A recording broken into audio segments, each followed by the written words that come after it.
I was Feldwebel, Hans Ritter, 2, Company, Pionier-Bataillon, 352, Infantry Division, in Normandy. I was the one ordered to open the sealed bunker in the chalk ridge near Bayer, and I was the one who saw the lights inside were already on when every line on the report said they couldn't be. They keep telling me the bulb is dead. The nurse stands on the little step stool, twists the glass, taps it with her fingernail. She squints up at the socket, then climbs down with a sigh. The string dangles over my head in this narrow Altenheim bathroom, swaying slightly in the stale air. It's gone. I'll ask maintenance to change it tomorrow. Herr Ritter. Tomorrow. She doesn't see the thin yellow strip under the door. She doesn't see how it never moves, how it never wavers, no matter how many times she flips the switch outside. Last time I waited for tomorrow with that color of light under a door, men went in before we admitted anything was wrong. She leaves. Her shoes squeak down the corridor. The door clicks shut. The useless bulb above me stares down, white and blind. I look at the floor. There it is. That same strip of light. It seeps in under the door from the hallway. Too bright for the dim little lamps they keep out there. A bunker light. Chalk white. Hard-edged. The color you only see underground when there is no sun left in the world, and the generator should have died hours ago. That color belonged to one place. One hill. One tunnel. My fingers tremble on the armrests. The plastic bites into my skin. I smell dust that isn't here. Lime and damp, earth and old, scorched insulation. Someone's boots scuff outside. For a moment, the strip of light breaks, as if a body passed in front of it. Then it returns, sharp and perfect. I hear Carl's voice again, loud and amused in the dark. Ritter, when we open it, I bet we find Rommel's wine cellar, crates of Bordeaux, all for us. He laughs in my head the way he did that first day, shoulders shaking, a cigarette glued to his lip, even with his teeth clenched around the filter. The smoke had leaked from the corner of his mouth as he grinned at me over the fuse box.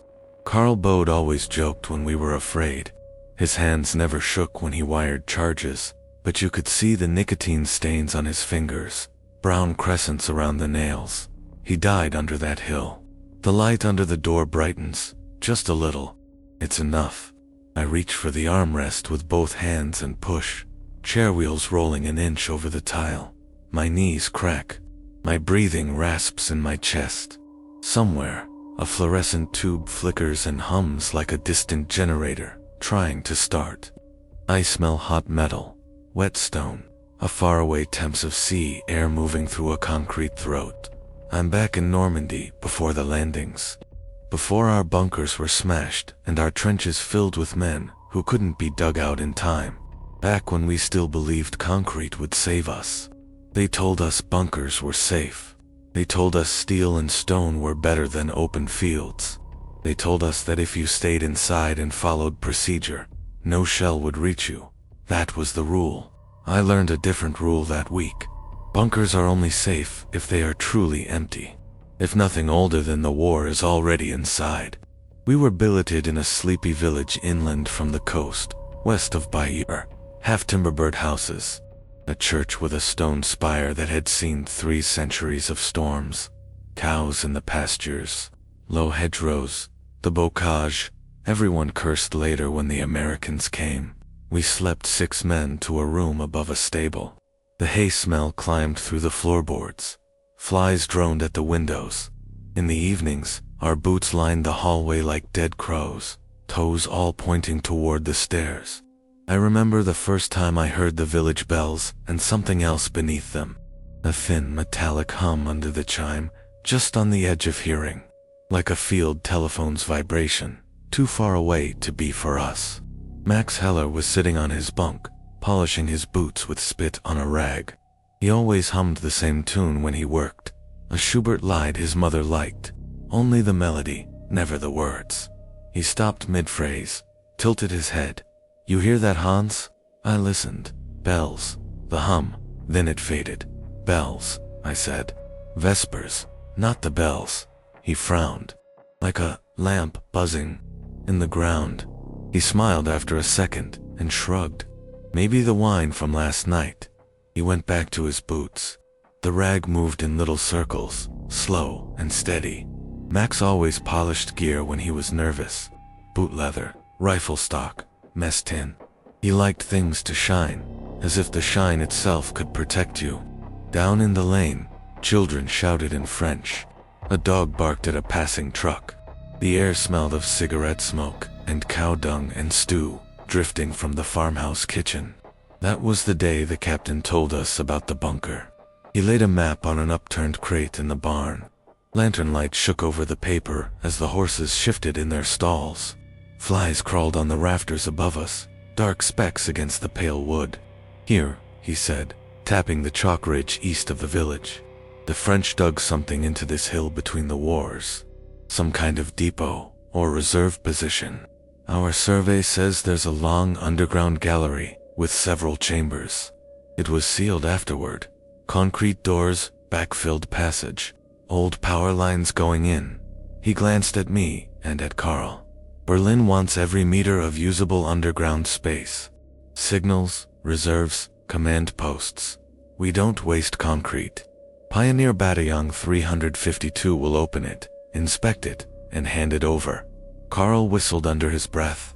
Maybe they sealed it because they left something good inside. Or something bad, Max muttered, almost too quietly to hear.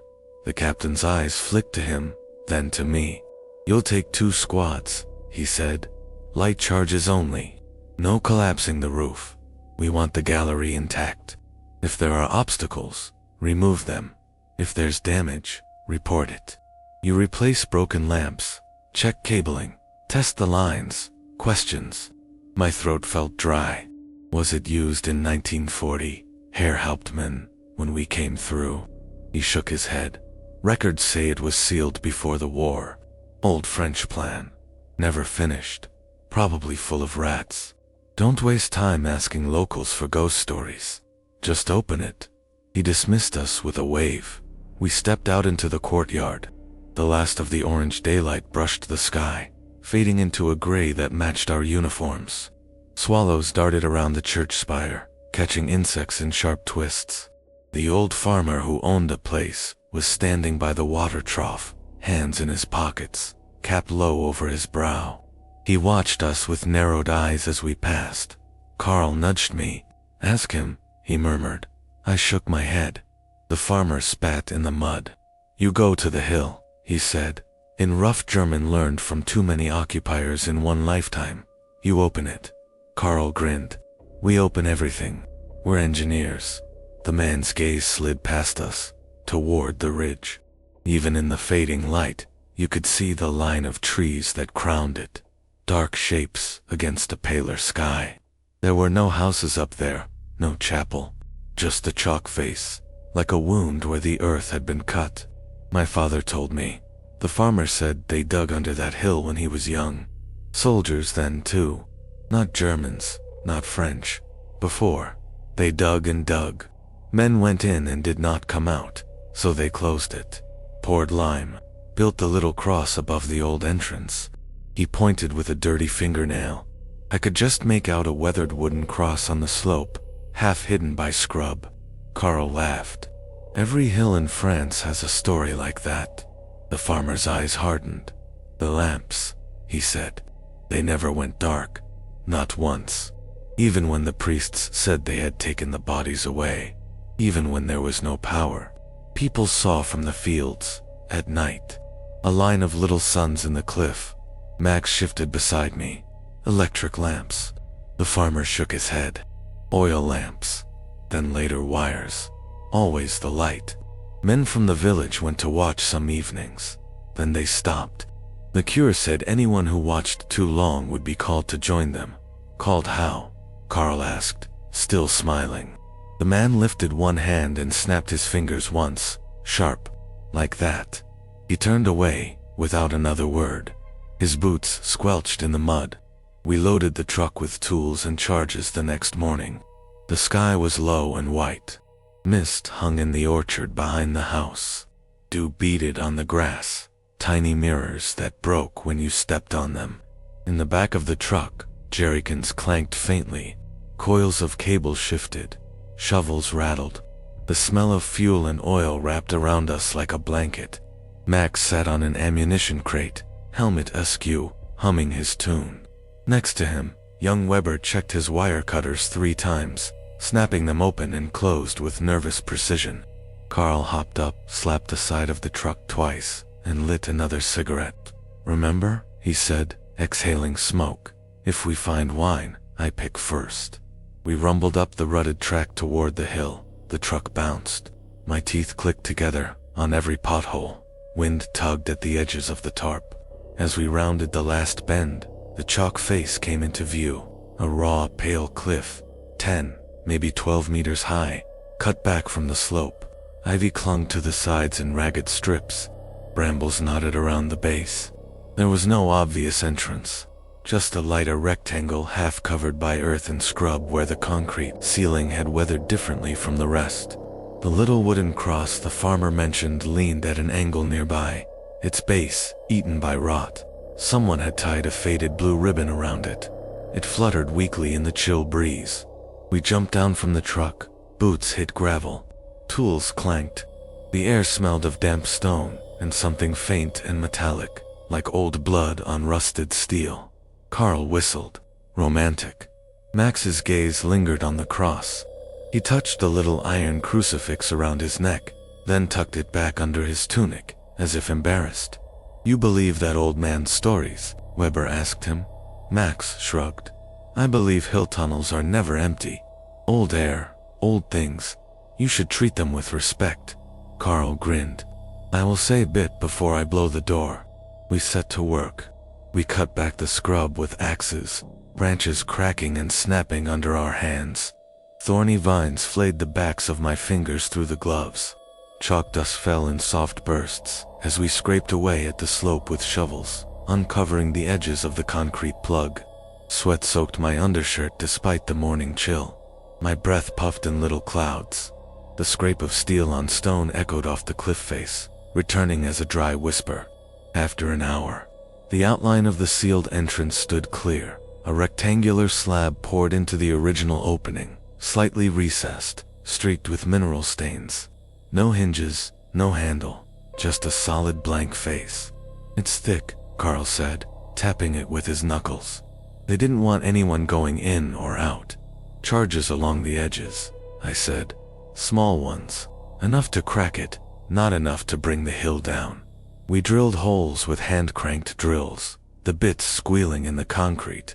Fine powder collected on our boots. The smell of lime stung my nose. As I pushed the drill, my ear pressed close to the stone. I thought I heard something. A faint buzz, not the drill. Lower, deeper, like a transformer heard from far away. Like the hum under the bells the other evening. I paused. The drill wobbled, then stilled. "What is it?" Carl asked. I kept my hand on the stone. It felt cold and dry. The hum might have been my own pulse. "Nothing," I said. "Just my head." We set the charges. Simple sausage sticks with fuses, snug in the holes. I checked each placement twice. Carl checked them again, humming now himself as he worked. We ran the fuse back to a safe distance, behind a small fold in the ground.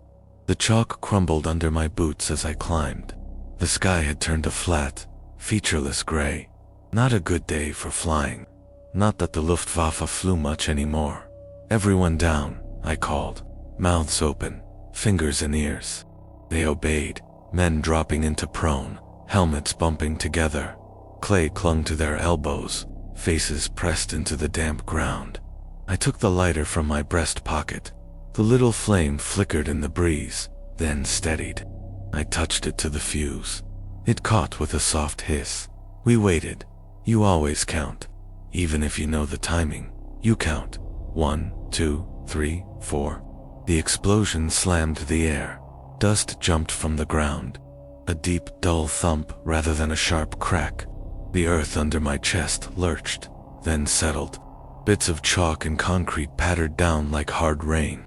A thin cloud of dust rolled over our makeshift cover, coating our faces.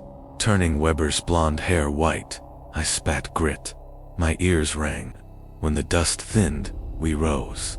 The concrete slab was fractured, a jagged tear running down the middle. Chunks lay at its base, edges sharp, inner surfaces smooth as glass. Behind the broken plug, darkness pooled, deep and absolute. And in that darkness, 3 meters back from the opening, I saw light. Not daylight, not the cold, directional glare of a flashlight. A steady, sourceless glow, pale and yellowish, spilling onto the floor. Generator must still be connected, Weber said, voice too loud in the ringing aftermath of the blast. Max shook his head slowly. There was no humming before. Carl grinned, but the corners of his mouth trembled. Look at that. The French wired it and never switched it off. Lazy bastards. He picked up a flashlight and clicked it on, adding his beam to the strange glow leaking from within. We stepped up to the shattered opening. The air poured out, cool and damp, carrying the smell of wet dust, old oil, and something else I couldn't place. A hint of ozone, maybe, like burned wires. My skin prickled. Inside, a concrete corridor stretched away, slightly sloping down, walls stained and flaking. Bare electric bulbs hung from the ceiling in metal cages, every 4 or 5 meters. They were all lit. No flicker, no buzz, just a soft, unwavering light. I glanced back up the hill, toward the truck and the gray sky. The power lines that had once run into this bunker ended a few meters from the cliff, cut and hanging, their copper already stripped, probably taken for scrap years ago. Who switched them on? Weber whispered. Carl slung his rifle over one shoulder. Doesn't matter. We go in, we check. We make sure it won't collapse if someone sneezes. Maybe we find a barrel of cognac. Move. He ducked through the gap, boots crunching over debris. I followed, then Max, then the others in single file. The light washed over us, turning our field gray uniforms into something almost colorless. My shadow stretched long on the wall, then folded over itself as we passed under each lamp. As soon as we stepped fully inside, the sound changed. Outside, there had been the distant lowing of cows, the occasional vehicle on a far road, the whisper of the breeze in the grass. In here, there was only our breathing, our footsteps, and a faint, constant undertone like breath held just out of earshot. The bulbs did not hum. They were silent. That's what made them wrong. Even the ones in our field bunkers ticked or buzzed, especially when hooked to temperamental generators. These hung in absolute quiet. Carl reached up and tapped one with a screwdriver. The glass swayed, casting briefly moving shadows, but the light did not flicker, no sound. He frowned. Maybe they have capacitors somewhere, he said, more to himself than to us. Max touched the plaster underneath one bulb. His hand came away with white dust clinging to his fingers. See this? He murmured. There's no heat. But the wall is dry. This should be damp. It's not. We moved deeper. The corridor opened into a larger chamber with low ceilings and support columns down the middle. Racks stood empty against the walls, dust lying thick on their shelves. A long table knocked askew, held rusted tools and a dented enamel mug. On the wall, a faded sign in French, Depit. Beneath it, someone had scrawled, in later, darker paint, a single word I didn't recognize. Valor's Watchers, Max muttered, translating aloud. Those who stay awake. Carl grunted. Guardroom then. In the far corner, we found a makeshift shrine, a little niche in the wall with a ceramic Virgin Mary, chipped nose, blue cloak flaking.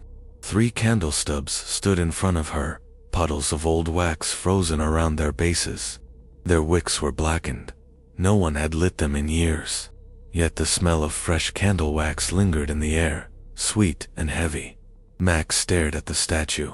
Madonna of the Tunnel, he said softly. Leave it, I told him. We're not here for that. We checked structural integrity. I ran my hand along the ceiling joints, feeling for cracks, listening for hollow spots. The concrete felt solid. The chalk beyond it, if there was any, stayed still. Deeper in, We found another corridor branching off, narrower and steeper, leading further under the hill. The lights continued along it, perfectly spaced, never burned out, shining with the same unnatural steadiness. "Someone's spending a lot of electricity on an empty hole," Weber said. "Maybe it's hooked to the village grid," Carl offered. "French engineering is lazy. They never put in switches." I looked at Max. "What do you think?" He hesitated. His throat worked. "I think the farmer was right about one thing," he said finally. "They never went dark." We followed the descending passage. The air grew cooler. Beads of moisture began to form on the walls, but only between the lamps. Directly under each bulb, the concrete remained dry, as if the light itself kept dampness away. We passed smaller side rooms, an equipment store here, with rusted gas masks canisters. A communications room there, with a field telephone hanging lifeless on the wall, its cord cut. In each, the bulbs glowed with the same quiet intensity. At one junction, we found an old power panel, porcelain switches lined up like teeth, thick cables disappearing into the masonry. All the switches were off. Carl flipped one up and down. Nothing changed. The lights stayed on. He swore under his breath. "Capacitors," Weber repeated weakly, as if the word could explain anything. A distant rumble reached us, muffled by the earth. Artillery, far off, maybe training, or a British test on the other side of the lines. The sound came through the ceiling in a low wave, making dust dance in the light beams. For a second, as the dust swirled, I thought I saw something else caught in the air. Tiny points of light, separate from the bulbs, floating like sparks. They moved slower than dust, directed, drawn toward the ceiling, then toward the next lamp along the corridor. I blinked. They were gone. Only dust remained. We continued. At the end of the main shaft, a heavy steel door blocked the passage. It was painted the same dull gray as our helmets, marked with flaking stenciled letters. Sale Principal. The wheel handle was frozen with rust. Carl laughed once, sharp. The main event. We sprayed the hinges with oil from a tin. The smell bit the air. We hammered the wheel with a mallet until it grudgingly turned, shrieking like something alive being forced to move. The sound echoed down the corridor, came back to us thinner and higher, as if something deeper in the hill was mocking us. The door opened with a long, reluctant groan. The chamber beyond was larger than I expected. A proper underground hall, maybe 12 meters by 8, with a low vaulted ceiling. Support pillars like tree trunks ran down its length. Electric bulbs hung in 2 lines along the ceiling, every one of them shining. Tables stood in rows. Some held rusting coils of wire, old ration tins, piles of crumpled paper. Others were bare, as if waiting. Chairs were pushed back at odd angles. On the far wall, a map of the region was pinned up. The paper had yellowed and curled at the edges. French markings in blue pencil traced along the coast. Little crosses on hills, circles around likely artillery positions. Someone had drawn a line in red along the chalk ridge itself, marking this bunker. Next to it, in small, careful handwriting, the word Valeurs appeared again. "It's like they just walked out," Weber whispered. "Left everything." Beside the map, a row of hooks held coats. Old French greatcoats, moth-eaten and stiff, hung as if their owners might return to grab them at any moment. Above them, more hooks, empty. A fine dust outline marked where something once hung. Helmets, maybe, taken away. Or heads. Max walked slowly between the tables. He picked up a sheet of paper. The ink was blurred, but I could still see the neat script. "List de service," he murmured. "Duty roster. Names, shifts. Look." He pointed to the bottom of the page. The last entries had no end times. Just a row of names followed by a dash, as if whoever recorded them expected to fill in more later. He set the paper down carefully, as if afraid it might crumble. At the center of the room, bolted to the floor, stood a thick metal column the size of a man. Cables fed into its base, no longer connected to anything. A single bulb was fixed to its top in a special socket, protected by a heavy wire cage. That bulb shone brighter than the others. Carl walked up to it, squinting. "Let's see your secret, friend," he muttered. He gripped the cage with one hand and twisted. The metal was cold, colder than it should have been. He hissed and yanked his hand back, shaking it as if he had touched ice. "What is it?" I asked. "Cold," he said. "Too cold." He reached again, stubborn, and this time managed to unscrew the cage. The bulb lay exposed beneath his fingers. He turned it. It resisted, then gave. He unscrewed it, glass screeching faintly against the metal socket, like teeth grinding. He held the bulb up, triumphant. "There," he said. "Light out." The bulb in his hand still shone. We stared. It lay in his palm, glass smooth, metal base silver, wire filament, visible inside like a little spider. It glowed with the same pale, steady light, casting shadows on his fingers. Weber stumbled back, knocking into a chair. The chair fell with a clatter that rang too loud in the room. "That's not funny," he said. Carl's smile faltered. "I'm not." The lights in the room dimmed, then brightened again. Not like a power fluctuation, more like something inhaling and exhaling. Max whispered, "Put it back." Carl licked his lips. He reached toward the socket with the still glowing bulb. As his hand neared the empty fitting, the light in the bulb grew brighter. The glass warmed, then grew hot. His palm reddened. He hissed and dropped it. The bulb hit the concrete floor. It didn't shatter. It bounced once, twice, like a rubber ball, then rolled in a lazy arc across the room, leaving a thin smear of light on the floor behind it, like a snail trail made of glow. It came to rest against the foot of a chair, still shining. None of us moved for a moment. In the silence, from somewhere in the darkness beyond the far wall, we heard a faint sound, a series of taps, slow, measured, like someone running a fingernail along a row of glass. Tack, tack, tack. Max swallowed. His throat clicked. "We shouldn't be here," he said. Carl took a breath. "There is probably another generator room deeper in. Some chemical battery, some French trick. We report it. Let the officers argue. Our job is to check the structure." He picked up the bulb with 2 fingers this time, face tight, and placed it gently back on the floor in the center of the room, rather than near the socket. The door behind us creaked. I spun. No one stood there. The passage beyond stretched away, lit by its line of quiet bulbs. For a heartbeat, though, I could have sworn I saw silhouettes in the doorway. Dark shapes, shoulder to shoulder, helmets or hats low, like men standing at attention. When I blinked, they were gone. A tremor ran through the floor under my boots.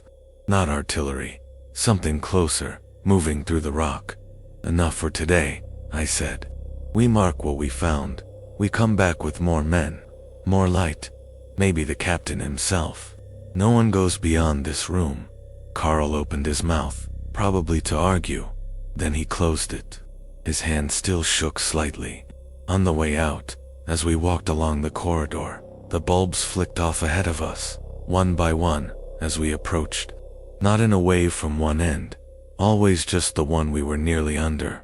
As if it were stepping aside, as if something unseen walked with us, turning out the lights behind. By the time we reached the entrance, only the bulb just above the threshold remained on. It went out as we stepped under it, plunging the passage behind us into darkness. We emerged into daylight, blinking, faces coated in fine dust. The sky outside seemed almost too bright. The little cross on the slope stood where we had left it. The faded ribbon stirred. The farmer's grandson was there now, a boy of maybe 10, cap too big for his head. He stared at the opened mouth of the hill from a safe distance. "You opened it," he said in French. Max answered him in the same language. "We did. It was empty." The boy shook his head, eyes wide. "It is never empty," he said. "They do not like the door to stay open." He ran off toward the village without another word. That night, back in the room above the stable, we lay in our bunks listening to the rain on the roof.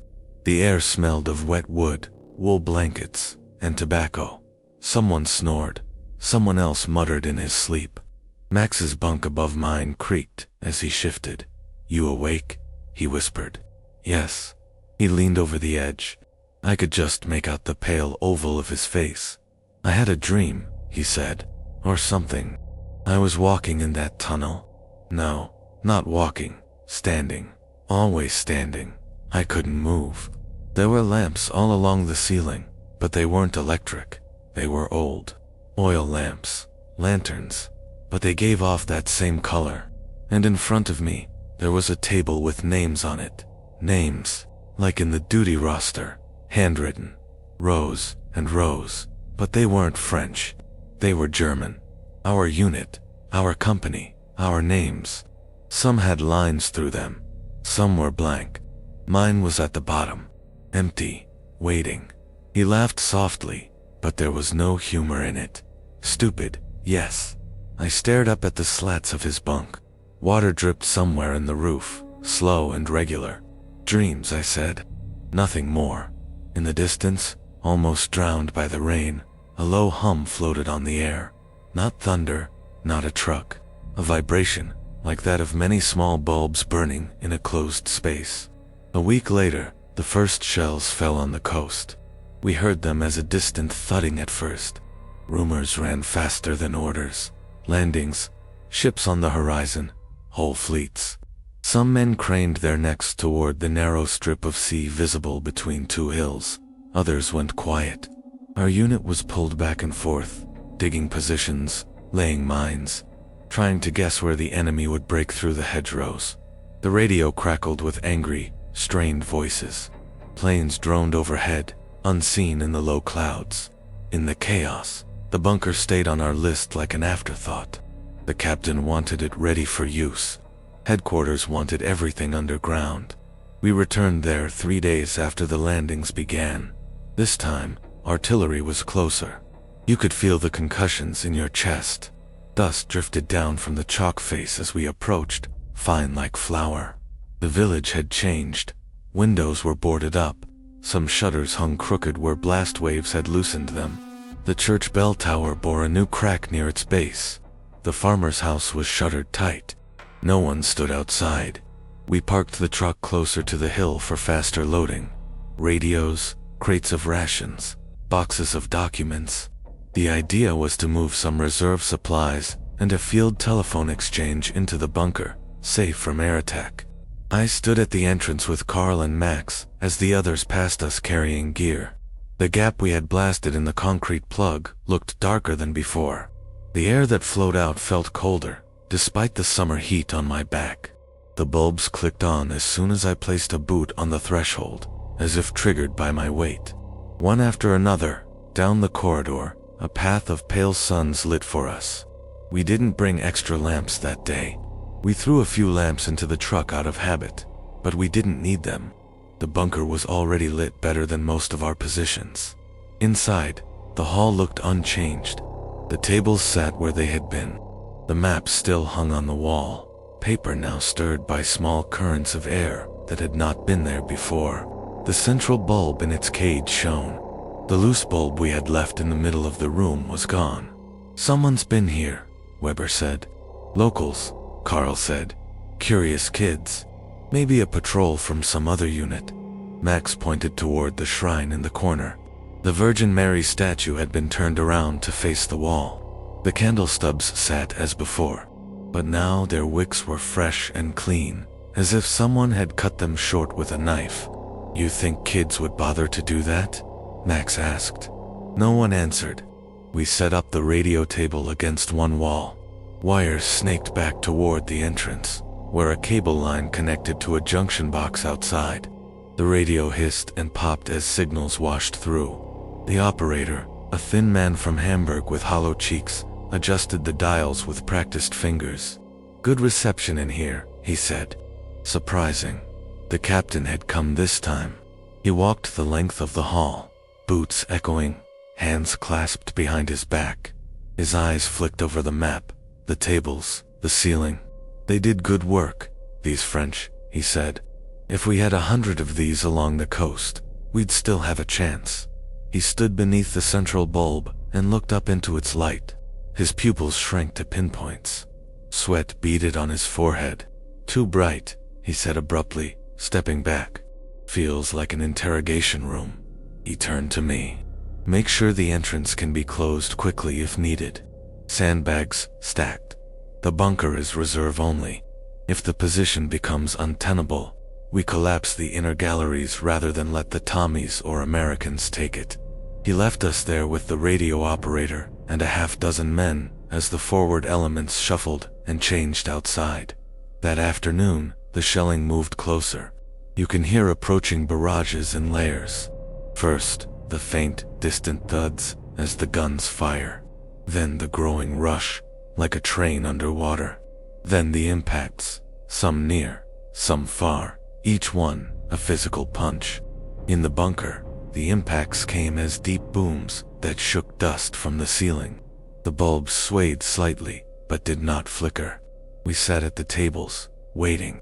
Going out was more dangerous now. National Socialist slogans about bravery be damned.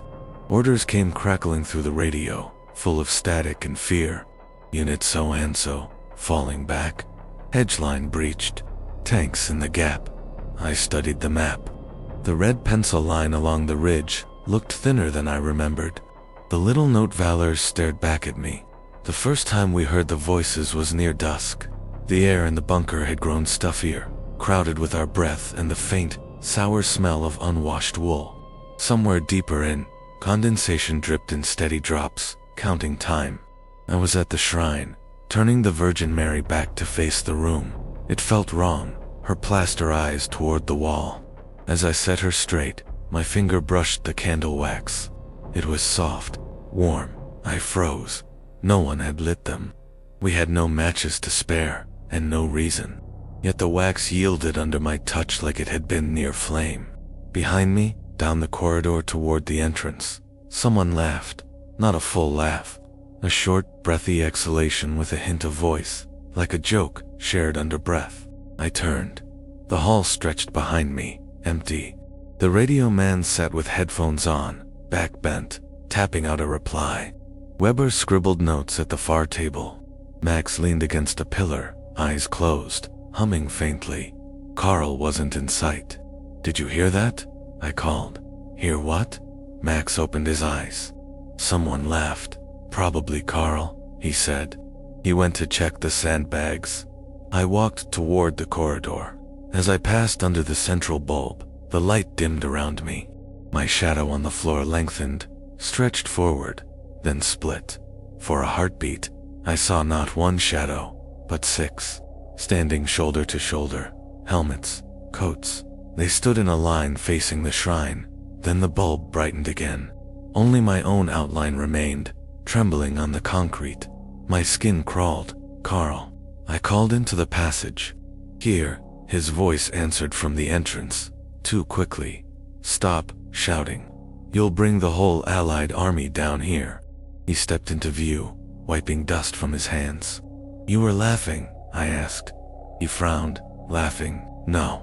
The last joke left me 10 years ago. Behind him, in the corridor, the bulbs were going out one by one, in the opposite order from earlier. From the entrance inward this time, darkness flowed toward us like a fluid. When it reached the threshold of the hall, it stopped. The lamps in the hall stayed on. Vodka would have been useful then. We had only coffee, boiled too long. Night deepened. Somewhere above us, the sky turned black.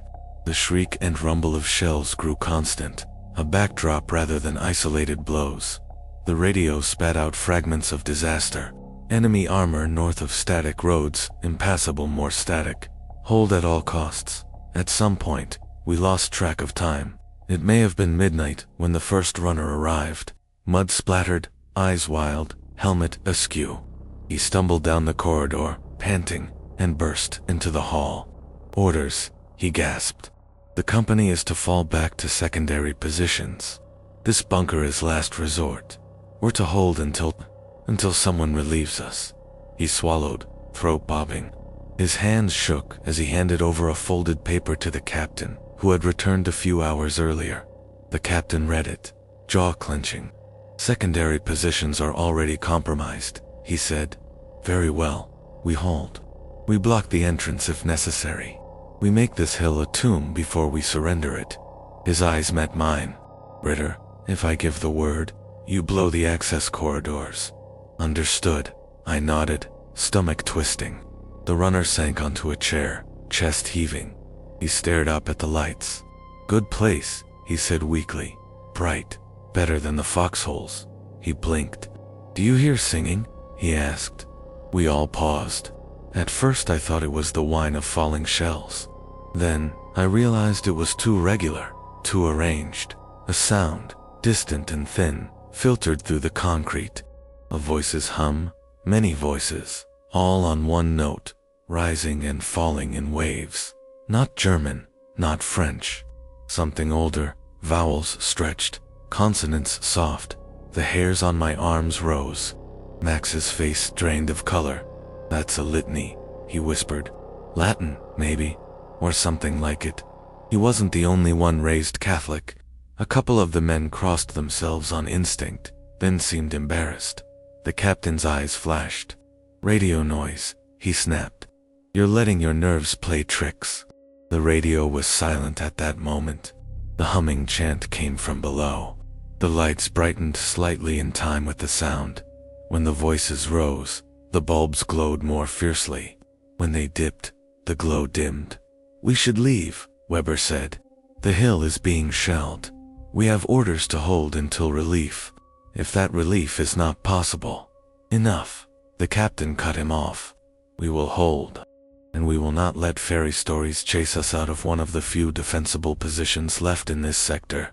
As if in response, something heavy thudded deeper in the hill, beyond the far wall. A pressure wave rolled through the room, rattling cups on the tables. Dust cascaded in thick curtains. The lights flared. One of the bulbs in the corner burst with a sharp pop, showering tiny shards of glass that stopped a meter above the floor and hung there, suspended, glittering. We all stared. The glass fragments slowly drifted together, drawn toward each other, coalescing into a new bulb. It hung in midair for a second, then rose and fitted itself into the empty socket, metal base sliding into place with a faint click. It glowed. No one spoke. The captain's hand shook on the edge of the table. He withdrew it and folded his arms so we couldn't see. Radio that in, he said to the operator. Tell them we are under some kind of gas, or trick. Or, tell them we are still holding. The chant under our feet grew louder. At some point, exhaustion must have dragged a few of us into shallow sleep. You can sleep even as the world ends, if your body has had enough. I remember jerking awake with a start. My chin had fallen to my chest. My neck ached. The hall was still lit. The air felt thicker, as if we were breathing through wet cloth. The others lay or sat where they had been. Weber snored softly. The runner twitched in his dreams. The captain sat with his back to the wall, eyes closed, mouth a thin line. Max was gone. His helmet lay on the table where he had set it. His rifle leaned against the pillar. His boots were under his chair. Far down the corridor, beyond the reach of our eyes, I heard footsteps, slow, measured, one after another, boot on concrete. The sound came closer, then stopped. Max, I called. No answer. I picked up my rifle and stepped into the corridor. The bulbs overhead glowed. A few meters ahead, something lay on the floor. Max's rosary. Not the crucifix he wore around his neck, but a smaller one his mother had sent him. Black beads spread out in a loose curve like a dead snake. I bent to pick it up. As my fingers closed around it, the bulbs on either side of me dimmed. For a second, all sound died. Even the far-off guns, even the chant. In the silence, right next to my ear, someone whispered, "Ritter." I spun, heart hammering. No one was there. The corridor behind me was empty. The hall glowed at the far end, figures sleeping or sitting in that light, oblivious. I turned back forward. The bulbs ahead had gone dark, forming a tunnel of shadow. Somewhere in that darkness, footsteps receded, faster now, like someone walking away on purpose. "Max," I yelled, louder. My voice echoed strangely, coming back in fragments, my own name among them, twisted. Hans, NS. Something moved at the edge of the light. A brief pale oval, like a face turning to look at me. Then gone. I didn't follow. I went back to the hall, rosary clenched in my fist, so tight the beads dug into my skin. Max never returned. We searched. We shouted his name until our throats hurt. The captain sent 2 men with me down every accessible corridor. In one side chamber, we found fresh footprints in the dust. Max's boots. They led into the room, then stopped in front of the far wall. The wall itself looked like the others. Plain concrete, slightly damp. No door, no crack, nothing. The footprints did not turn around. They simply ended, facing the wall. We stood there, breathing hard. The French might have built a shaft here, Weber said shakily. Blocked now. He could have fallen in, or he trailed off. I pressed my palm to the concrete. It felt cold, very cold. A chill seeped into my bones. Behind the wall, I heard faint ticking, not of pipes, not of dripping water, like many small switches being flipped, one after another, in an endless sequence. We reported Max as missing, presumed dead. His name would later appear on a casualty list back in Germany, with a date and a place that meant nothing to anyone who read it. The bunker kept its lights. Later that night or perhaps early morning, it was impossible to tell. The shelling intensified. Shells landed closer, throwing the hill around us into violent convulsions. The lamps swung like pendulums. Plaster rained down. The map on the wall tore along its center seam and fluttered to the floor. Someone screamed in the corridor. A short, sharp cry, cut off by a wet crunch. A blast so close, it felt like the world itself slammed into us, shook the hall. One of the support pillars cracked with a groan. A chunk of concrete tore free from the ceiling and smashed into Weber, pinning his legs. He shrieked, high and animal. We scrambled to dig him out, hands slippery with dust and sweat and blood. The lights did not fail. If anything, they grew brighter, white edges cutting into our eyes. Weber's right leg was crushed. The bone had splintered, white shards jutting through torn flesh. Blood pooled beneath him, dark and spreading. His hands clawed at my arms. "Don't leave me," he gasped. "Don't leave me alone in here." "We're not leaving anyone," I said. A lie. I tasted like metal. Another shell hit. The floor jumped. More cracks spidered along the ceiling.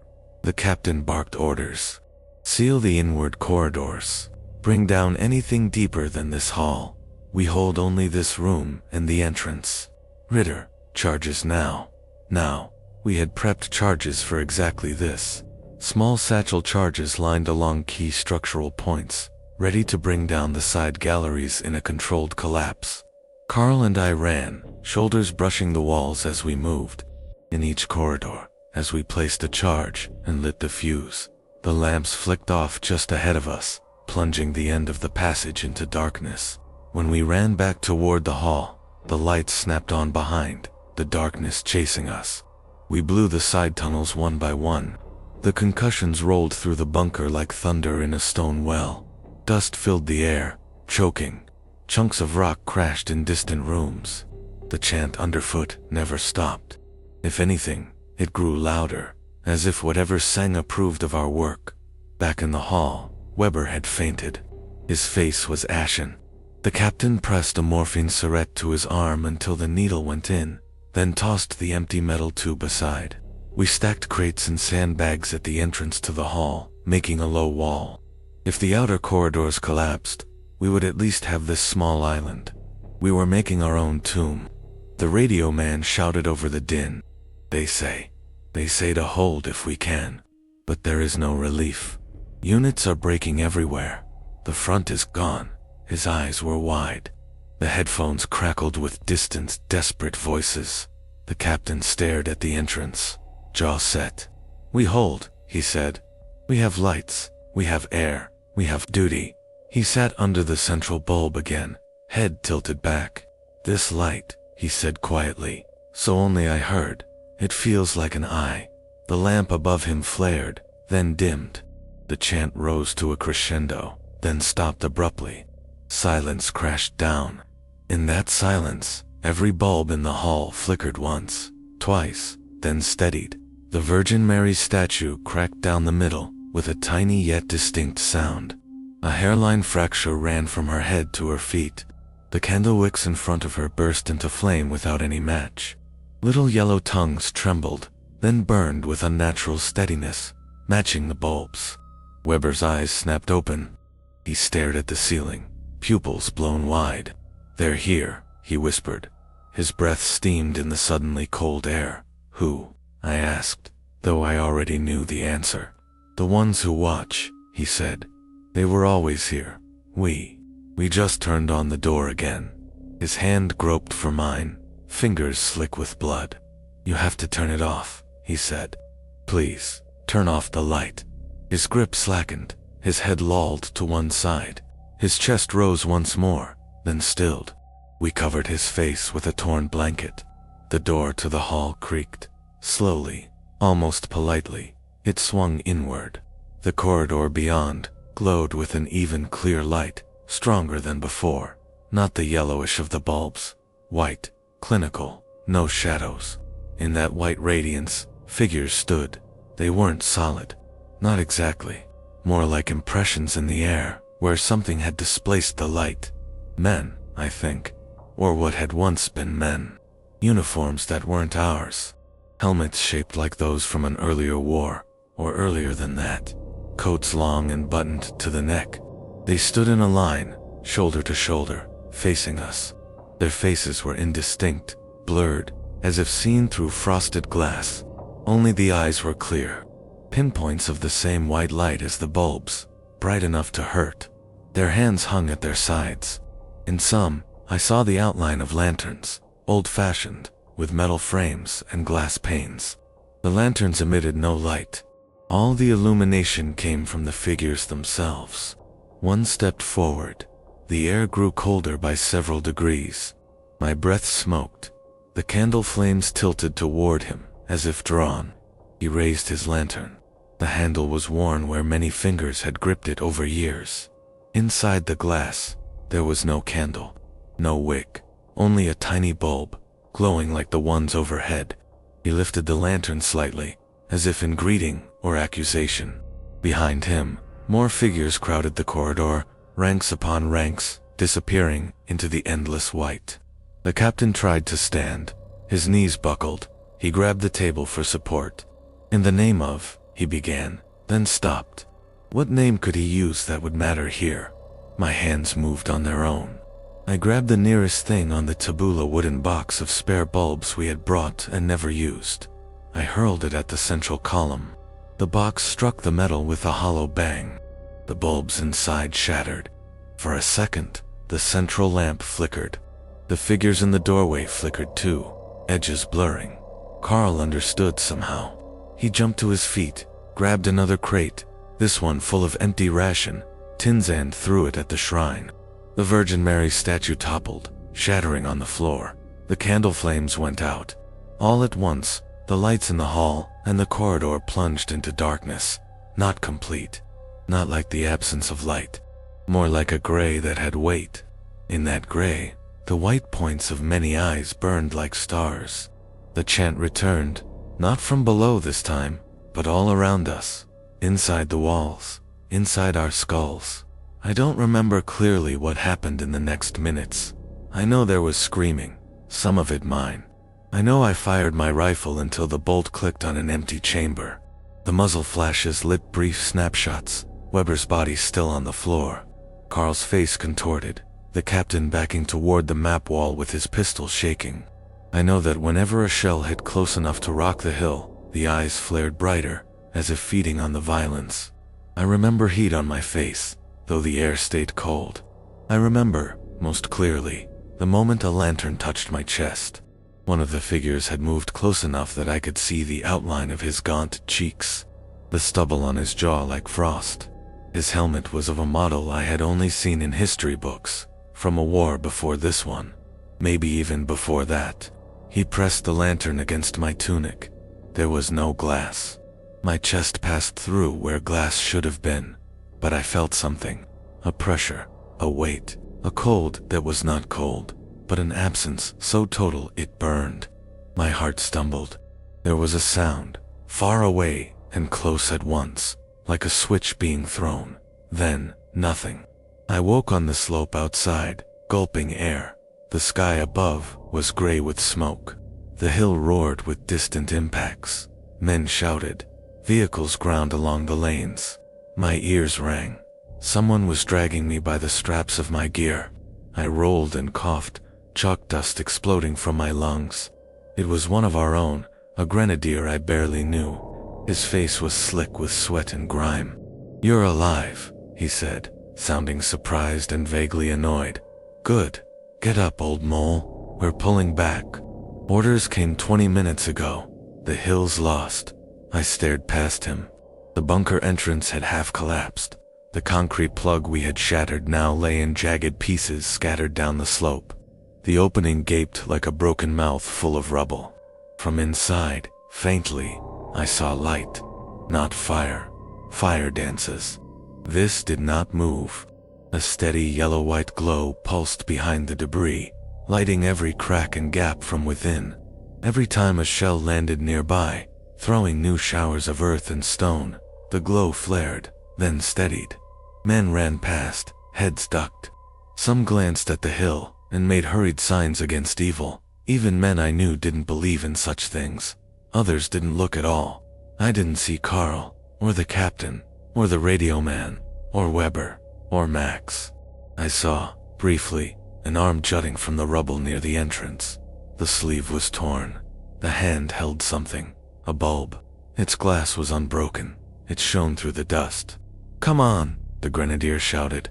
"They'll leave you if you don't move." I let him pull me up. My legs worked. My chest hurt. When I looked down, I saw a faint burn mark where the lantern had touched me, shaped like a small circle with 4 tiny lines radiating from it, like a primitive drawing of a sun.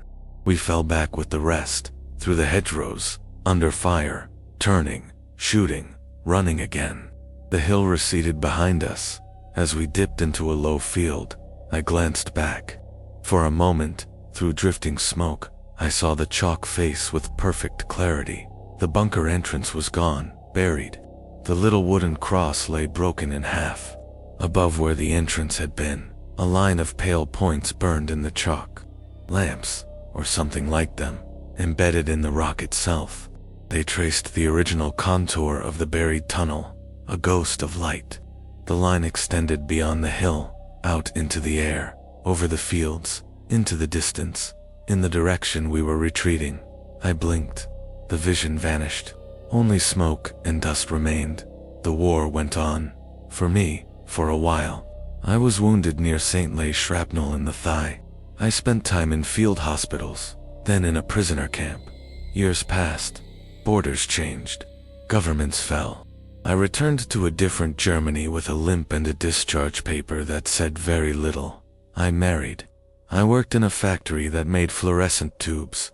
I had a daughter who grew up afraid of the dark for reasons she never knew. All that time, I avoided basements. I avoided underpasses. I avoided any place where light came from a single hanging bulb in an enclosed space. Now I am here, in this care home, with its white walls and its schedule of pills and meals and checks. The room smells of disinfectant and boiled vegetables and the faint sweetness of urine that no cleaner can quite erase. There is a lamp by my bed, with a shade. It gives off a soft, warm light. I turn it off at night. I am not afraid of the dark itself. The dark is honest.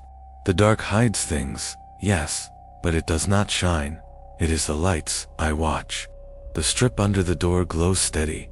The nurse said the bulb in the hallway is weak and will be replaced. It has been months. Sometimes, late, when most of the others are asleep and the televisions are off, the light under the door brightens. I hear footsteps, measured and slow, patrolling the corridor. They do not match the nurse's soft shoes. They sound like boots on stone. Every few steps, a faint tap on the wall. Tack, tack, tack. Sometimes, I hear my name, not loud, not whispered, exactly, as if spoken through a wall, at a distance, but with perfect clarity. Hans. On those nights, the light in my room flickers, even when switched off. The filament inside the bulb glows faintly, though no current runs through. I took it down once, unscrewed it, held it in my hand. It warmed slowly in my palm, then glowed, casting a pale circle on the bedsheet. Inside the glass, for an instant, I saw tiny shapes, rows of men, standing in line, lanterns in their hands. One of them turned, as if feeling my gaze. His face was blurred. His helmet I recognized. Not German, not Allied, older. But there, in the second row, behind him, another figure stood, shorter, slighter, familiar. Max. His features were clearer than the rest. His eyes were not shining points. They were his eyes, tired, resigned. He lifted his hand, not a wave, more like a test of my reaction. His other hand rested on something like a switchboard. Bulbs glowed beside the names etched on metal strips. Some were lit, some were dark. One, labeled with my name, Hans Ritter, flickered. My hand spasmed. The bulb fell to the mattress and rolled toward the edge. As it rolled, it left a faint line of light on the sheet, just like that bulb in Normandy. I snatched it up, breath ragged, and screwed it back into the socket with shaking fingers. Since then, I leave it there. Sometimes it glows faintly at night, even when the switch is off. Sometimes it doesn't. The mark on my chest has never fully faded. The doctors say it's an old scar, maybe from a burn, I don't remember. When they listen to my heart, stethoscope cold on my skin, they frown. Irregular rhythm, they say, like it's catching sometimes, then restarting, like a switch thrown off and on, like someone somewhere testing circuits. They don't see what I see when the room is dark and only the hallway light shadows the door. Lines of pale dots stretching into the distance, threading through walls and floors, looping back under hills and across fields and under seas. Each one a lamp, each lamp above a place where men once stood and waited in the light. Some nights, I think about turning everything off. Not just the lamp, everything, letting the dark finally swallow it all. But then I remember the face behind the first rank, the hand on the switchboard, the flicker by my name. They are not asking for me to turn the lights off. They are waiting to see who joins their watch. The nurse knocks. Time for your bath, Herr Ritter. Her voice is cheerful, practiced. I stare at the door. The strip of light brightens, just a little, in anticipation. No bath today, I call. Sponge wash only. Doctor's orders. I lie. I always lie about that. The door opens anyway. She stands there for a moment, outlined against the corridor. Behind her, more doorways, more strips of light. The hall fixtures hum softly. Or maybe it's something else humming with them. You have to bathe sometime, she says, rolling the chair toward me. The bulb above us flickers as if in amusement. I look at it, at the thin glass between me and whatever watches. If you stay, if you listen, if you choose to sit in the light with me and the others who came back from places like that hill, remember this. The worst stories are not in the dark. They're in the rooms where the lights never, ever go out. Stay, hear them. And remember the men of Pionier-Bataillon 352 and those buried under that chalk ridge in Normandy, watching still from behind the bulbs,